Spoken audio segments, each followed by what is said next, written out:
Well, where you at, New Orleans? And welcome to Dattitude. And this is our live portion of the show. We do this each Friday, 9:15 a.m., although it's 3:15 p.m. where Jeff Duncan is right now. And we're doing it all here on all of our NOLA.com stations, all of our bet.NOLA.com stations. I am Jim Derry along with Jeff Duncan. Again, we do this every Friday, and we're talking Saints Vikings. Dunk, how you doing this morning? Well, it's afternoon where you are, my friend. Yeah, 3:15. Look, I'm still adjusting, man. I got up today at like about 10 o'clock. That's extremely late. I mean, in New Orleans, usually I'm Which up is at what? 6. That's 2. I don't know. No, I don't know. 10 minus no, 6. it's 10 4 here, a.m. 10 local. So for you all, I'm getting up at, 4 a.m.? Yeah, that's not happening. Yeah, but I'm normally up at 6 a.m., but it's just the body clock's all messed up right now. Just got back to my hotel here in suburban London. I was at Saints practice today. It's a little chilly here today, Jim. I got my fleece on. I'm too thin-blooded right now for this weather. It's chilly in New Orleans. I mean, that's what I heard. It's really weird. I mean, I did a game last night. It was in the low 60s. Nice, cool breeze. Welcome this morning. It's in the 50s. Know what's going on. Jerry, hello. And join us for comments. If you got any comments or questions you want to ask Jeff Duncan or myself, or you just want to say who that, like Tara's doing here. Tara says who that, and we appreciate it. Jerry, we're going to jump into this question in just a minute. Before we talk about the Saints, Dunk, I wasn't going to talk about last night's game, but I do briefly want to talk. There's a huge controversy about Tua Tagovailoa last night getting injured, and the Dolphins lost to the Bengals last night. We had it on Best Bets. But a lot of players talking about how concussion protocols are in effect for a reason. And we saw him last week take that head injury. They called it a back injury. He goes in last night. I don't know if you saw the game or any of it. So then he goes in. Saw the highlights. Goes in against Cincinnati last night and takes a huge hit and just a major concussion, ends up going to the hospital. Players are upset because they say the concussion protocols are in there for a reason to protect the player from himself, if anything else. And they think that those protocols failed to Tagovailoa last night. Yeah, and there's gonna be some major fallout from that, Jim. There's no doubt about it. I mean, it's a bad look for the Dolphins, bad look for the NFL, and I expect the league. I know they've already started an investigation. I expect them to come down pretty hard on this situation. It's not a good – I don't know what the protocol lapse was here because I know they had 2 different doctors clear him. So I don't understand exactly how that could happen. I'm not, a medical professional.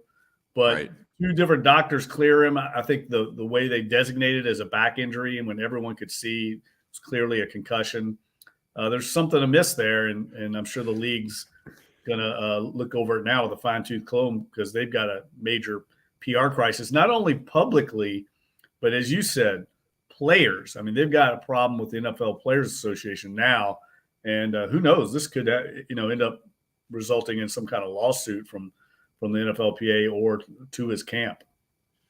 I couldn't agree more, and you just can't have that kind of thing again. These protocols are in effect to protect players, not just in the grand scheme of things, but to protect them from themselves. And every player is going to want to hop up and say, I'm okay. And, Rob Ninkovich was talking this morning on ESPN, and he's right. I mean, there's been times when, I've had a concussion. I've had multiple concussions, as a matter of fact, and one of them pretty severe. And, you jump up and you think you're okay. And then you realize about 20, 30 minutes later, you're not okay.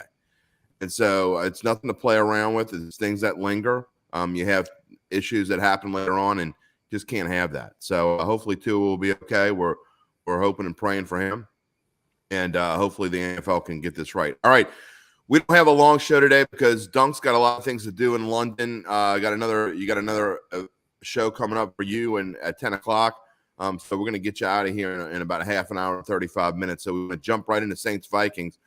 And we got a lot of questions already about different things. First, Jerry points out, and he is correct. For those in Louisiana, Mississippi, the game is on NFL Network, but you can also see it on WWL on Channel 4. The game will be on Sunday morning. So Doug Mouton told us about that a couple weeks ago. All games that are not able to be seen in a local market, games that are on ESPN, games that are on NFL Network, games that will be on Prime Video. They are able to be seen on a local channel. This time it is Channel 4, so you can see that. All right, so most of the questions are all about surrounding the same thing. And so we're just going to put this Facebook user. So it's someone on Facebook asks, is Jameis just throwing a pass for grabs? Wide receivers have to fight for balls. It's anyone's when he throws it up. But Jerry asked the question that most want to know, will the Saints offense finally wake up with Dalton starting? I don't know that we know for sure that Andy Dalton will be starting, Dunk, but I think it's looking more and more as we get there. Jameis Winston is now listed as doubtful, didn't practice again on Friday, but it's looking more and more like it'll be Andy Dalton on Sunday and not Jameis Winston. Yeah, look, I think they're just playing the game right now. I mean, what I mean by the game, the strategy game of trying to keep Minnesota guessing. I'm sure Minnesota knows Andy Dalton's going to start. The fact that they let Andy Dalton speak to reporters today says a lot. You never really have the backup quarterback talk to the media. I think all signs are that he's going to start. I mean, for Jameis Winston to have missed 3 consecutive days of practice, that's all the game plan installation. There's really nothing left now. So it would be highly unlikely for him to start. They're just probably not designating him out just because they don't have to. And I'm sure on Sunday he'll be ruled out. But I just tweeted out earlier, pretty remarkable here. The further we get from the Drew Brees era, Jim, the more I think everyone starts to appreciate just how unbelievable and how rare it was. For 15 seasons, Drew only missed 12 games because of injury, and really only missed 1 game because of injury in the first 13 seasons. And the Saints had 5 starting quarterbacks total in those 15 years. They've now, Andy Dalton will be their 5th different starter the last 14 games. So that just shows you how rare that period was. And the Saints are learning right now, Saints fans, all of us, just how the other half in the NFL lives without an elite franchise quarterback. I'm going to throw this out there because I know I'm in the minority when I say this. And I read your column. I know what you think. It's time for you. I think what you're saying is it's just time for a change. So whether Jameis Winston is injured or whatever, I mean, it is a perfect opportunity for Dennis Allen to take a chance. And, if he was hesitant before to give Andy Dalton a shot because you don't want to pull your starting quarterback, that's one of the worst things you can do. And you certainly don't want to create a quarterback controversy in the middle of a season. And so it is a perfect opportunity for Dennis Allen to put Andy Dalton in the game. But for me, great. I mean, if Winston's hurt, by all means, you got to put Dalton in. But I don't think that Jameis has been the problem with the team, and I certainly don't think he was the problem this past Sunday. And I think there's a good chance that Andy Dalton comes in, the Saints could win this game, and then everyone will say, "See, all you need to do is put in Andy Dalton," and that won't be the case if that's what happens. But I would like to get your take on it and see where you stand. I'm just not with the social media experts who think that Jameis Winston is the reason why this team is losing. Yeah, I think it's way more complicated, but he certainly has not played well the last 2 weeks, in part because of his physical limitations. I think the biggest thing that I've seen, I think the Saints coaches saw it, and that's why we're seeing this change, is he is not physically able, I think, to compete at the NFL level with his current condition. I mean, he's kind of a sitting duck back there, and teams are coming after him, and they're not afraid that he's going to run. He doesn't have much escape ability. I mean, he very much has lost all that athleticism that allowed him. I mean, remember last year, Jim, how I remember the opener against the Packers, him scrambling, not necessarily, or he's not a runner, but he's a scrambler. And he was able to convert a lot of third downs using his legs. I mean, that was a key part of his physical package was his running ability. And that's gone, and teams know it. So they're pinning their ears back, especially playing with a lead like they have the last few games. And it's just a recipe for disaster. They're having to pass, play 2-minute drill because they're falling behind. And you got a quarterback that can't move and really has lost some accuracy as well because of his back. they're going to be a much better situation with Andy Dalton at the quarterback. But like you said, they got to have other players play better. The offensive line's got to play better. The defense has got to play better. The special teams have been a letdown. So there's a lot of parts of this team that need to play better. But sometimes a new quarterback can spark a team. We'll see if Andy Dalton can do it.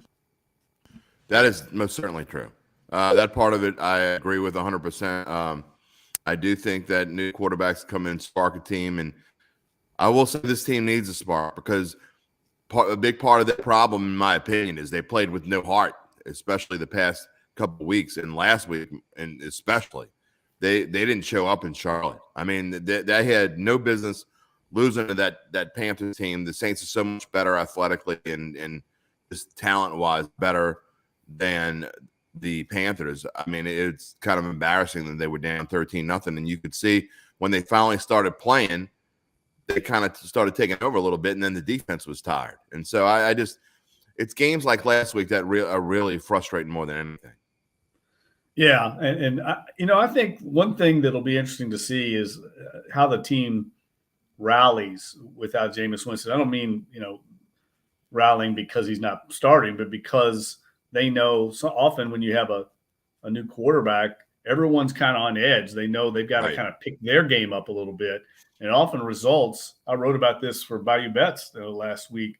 Often the first-time backup quarterback starter, they have a high winning percentage a lot of times in the NFL because the rest of the team picks up their game.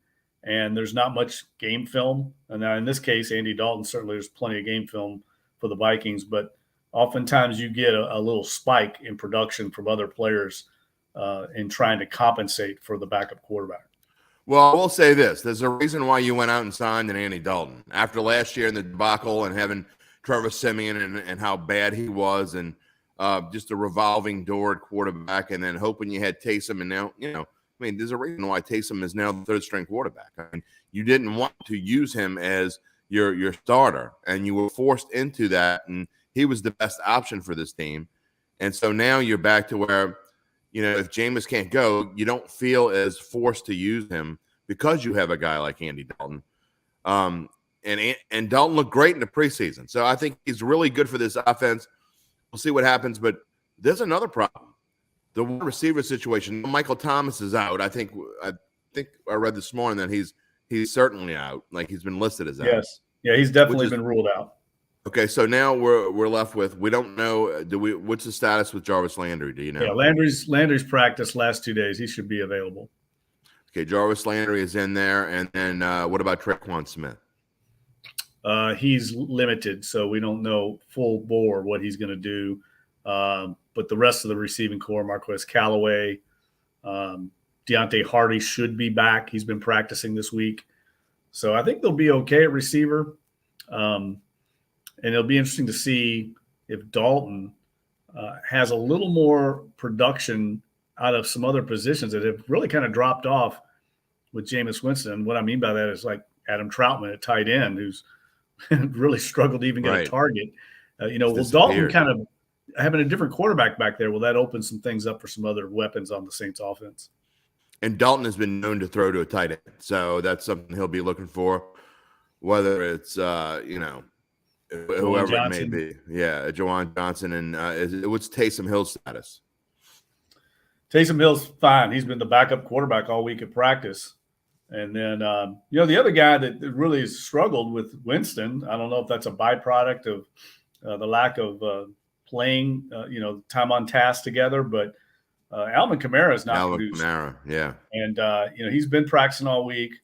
Be interesting to see if Andy Dalton can kind of get him activated in the offense because, as you know, he's critical to this offense, especially without Mike Thomas. By far the best offensive weapon the Saints have is Kamara. And going against a Vikings team with Dalvin Cook and Justin Jefferson, they're going to have guys like Alvin Kamara step up. Let me ask you about Alvin Kamara. I kind of talked about this in the preseason, and I was worried that all the things that are going on off the field could affect him personally and affect him going on the field. And I know he's been injured, so I don't want to blame it all on that.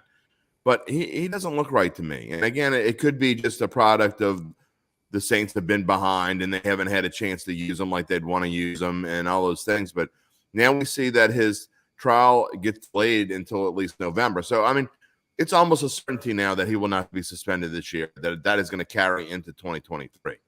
But how much do you think that this could be affecting him? He doesn't talk a whole lot, so it's not like we can ask him, or it's not like he's going to talk about it.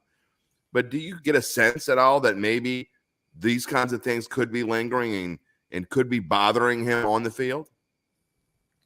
Well, I'll say this. Alvin Kamara, one thing about him is he pretty much wears his emotions on his sleeve. You get a quick read on how he's feeling just by watching him during a game. And I think that's what you're seeing, right? His body language pretty much tells the story.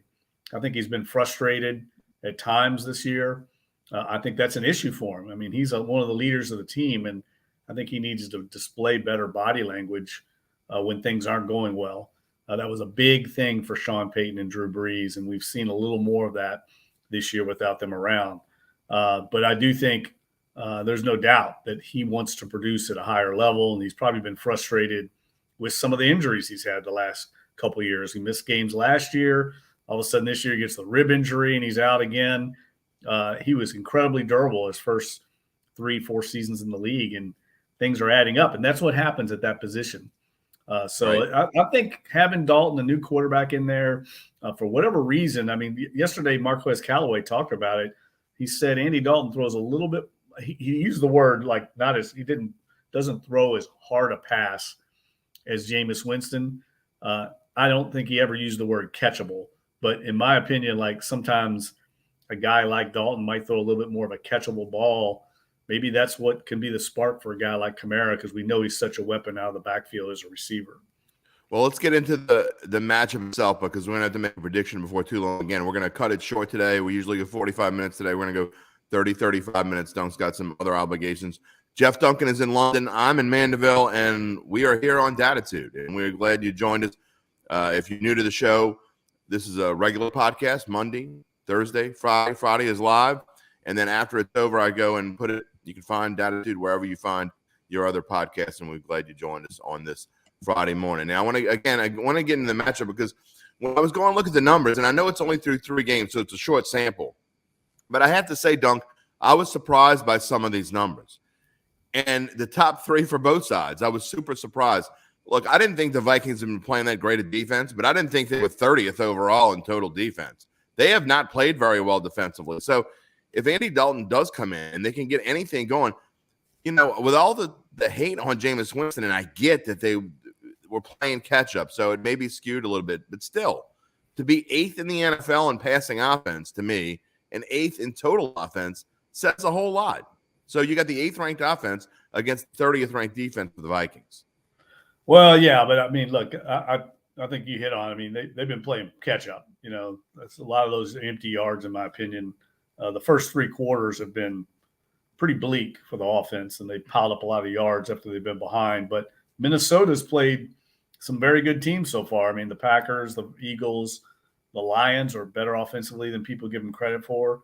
But it is surprising that they are ranked that low so far defensively, because they got some players on that side of the ball. But I do think there's an opportunity for this Saints offense to kind of get on track for the first time this year. I don't think they're going to have a big transition with Dalton. I mean, this is a guy that's been in a bunch of different offensive systems. He's a veteran guy. We saw him in the preseason. He's got a good grasp of this offense. And I think he's kind of a perfect fit in a lot of ways, because he makes quick reads, gets the ball out quick, and we all know that's what Drew Brees was maybe the best quarterback ever at. And that's the kind of guy that I think fits what Pete Carmichael wants in this system. Still, you have to find a way to exploit this Vikings defense. And I think, you know, the biggest difference, who is best against the Vikings thus far? Well, I mean, I guess you have to look at the victory, the lone loss that the Vikings have given up, and that was the Philadelphia Eagles. Jalen Hurts is going to beat a lot of people because he's massively improved, and they have A.J. Brown. So I think that for the Saints to be effective this week, they don't have a quarterback that can move around like Jalen Hurts, but they certainly have weapons. So we go back to talking about Alvin Kamara. I think Alvin Kamara has to be a key in this game, because to me, to attack this Vikings defense, you do it with speed. And who's your fastest guy in the field? It's Alvin Kamara. Yeah, look, the Saints have actually run the ball pretty darn well. They just haven't run it very often because they've been playing because they've been behind, right? Yeah, they're averaging 5.5 yards a carry. I mean, that's incredible. So that's a good sign. I know a lot of that really it's still skewed a little bit from the Taysom Hill opening game where he had a lot of yards, 57-yard run. But they still have been pretty productive on the ground with Kamara and Ingram.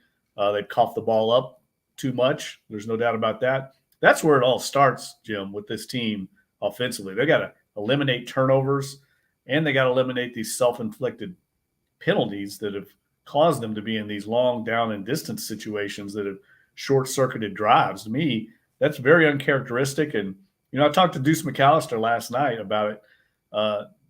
There's more going on here with the lack of offensive production at quarterback than just, the passing game. We all see the passing at the quarterback position, and that's what we kind of base everything on. But there's just a management issue going on right now. And I think Jameis Winston has to take a lot of the responsibility of that.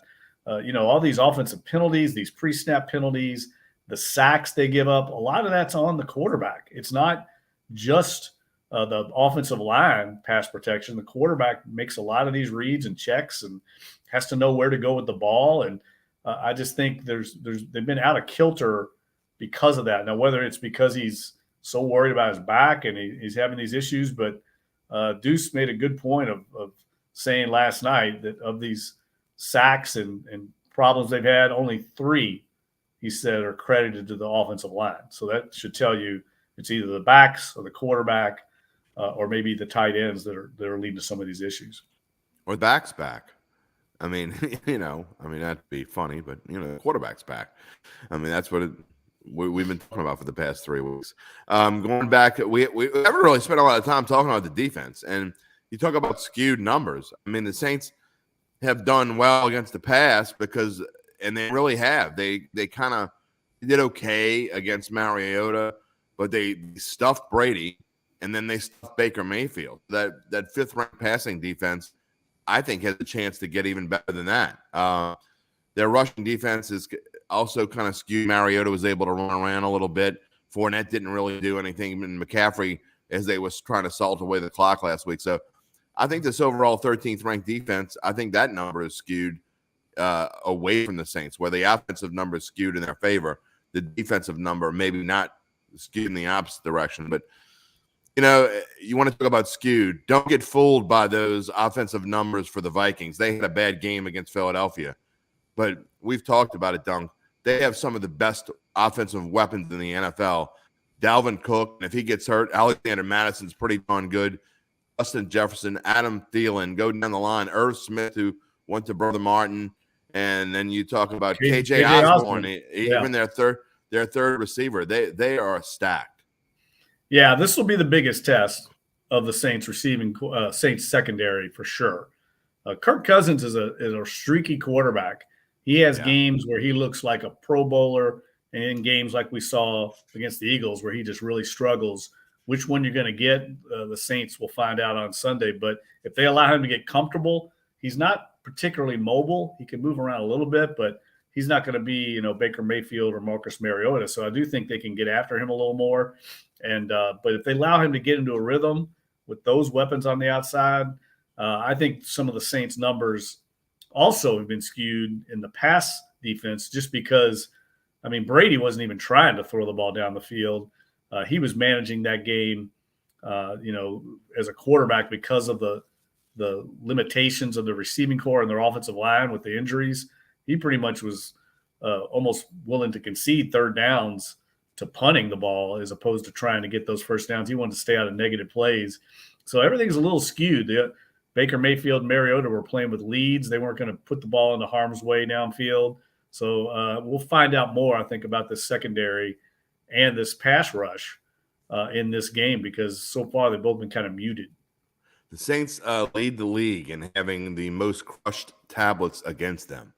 So Tom Brady has been told by the NFL, stop ruining our tablets. And there's a rule now. There's a Brady rule. You can no longer smash tablets on the sideline or you get fined exponentially. So I'm sure he doesn't care about that. We're going to get to our prediction. So now is the time if you want to comment your prediction, no matter where you're watching, whether you're watching on Facebook or Twitter. I have my Twitter feed up.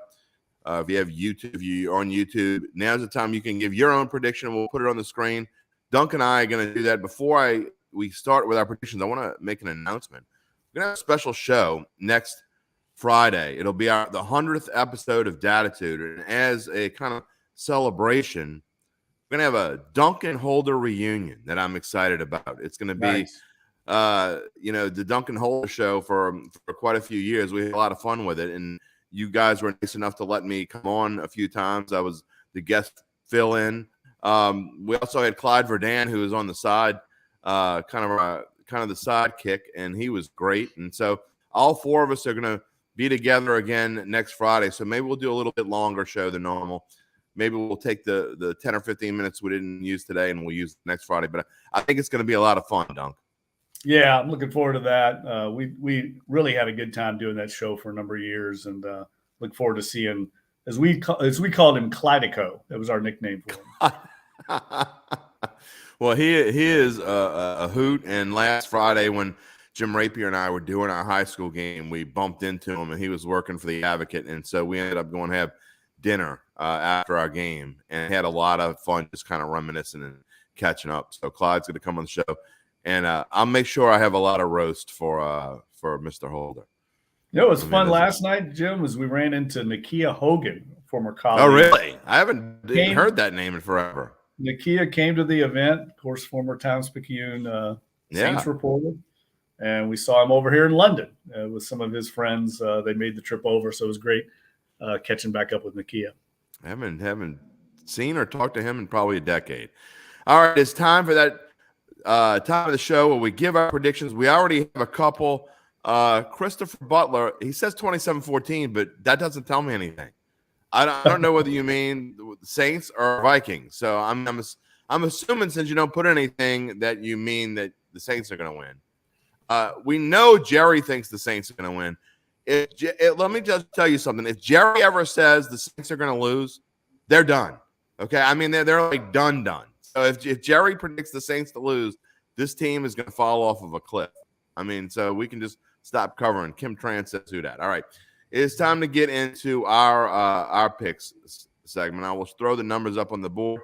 Dunk, the Saints at 1-2 are a 2.5-point underdog in a neutral site game, money line plus 118. That means if you bet $100 on the Saints and they win straight up, you get $118. Conversely, for the Vikings, they are 2.5-point favorites. You have to lay a little juice, actually. They're at 2.5 at minus 115. So you get about 115 to win 100 at minus 2.5.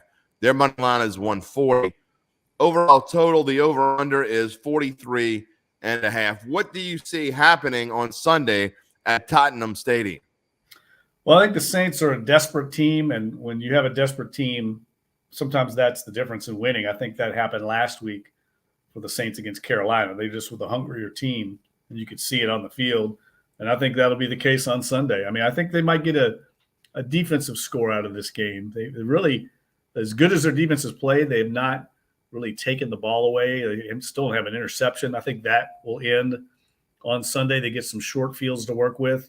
I think this game could go over, Jim. And I know, the Saints have been a good under bet so far. But I would take the Saints and those points. You could take them on the money line. I know it's probably not that big because of the low spread, but I'll go 23-21 Saints. You and I are on a similar page. Monday on Dattitude, Derry Downer returned. I was pretty ticked off. Not so much because they lost. I was ticked off because they didn't show up. And so, I said that I was ready to say that they were going to get their ass kicked and this season's basically over. Well, I haven't necessarily changed my mind as far as the grand picture of things, but I will say this. If the Saints don't show up on Sunday, then they're not going to show up. I mean, you don't go on a plane ride together. You fly across the country. You're wearing your black helmets that everybody's been talking about, the color rush jerseys. They're making a big deal about it. You don't do all that, and if you still don't show up after that, you're probably going to have Andy Dalton, then you're not going to show up. So with that being said, these guys are professionals. I think they have a lot of pride. I think they have a lot of talent that they've been wasting. And I do think they're going to show up. So it's now or never. And not only that, every Aunt Mabel and Drunk Joe that's not wearing black and gold thinks the Vikings are going to kill the Saints this week. So the fact that the public is all over the Vikings is enough for me to take the Saints. And I actually think it's enough to bet on. I think the Saints are going to win. I agree with it, that it's going to go over. I think it's going to go way over. Actually, I think the Saints are going to score like 30 points. My prediction is Saints 30, Vikings 20, we'll say 26. I forget what I put in my column, something like that.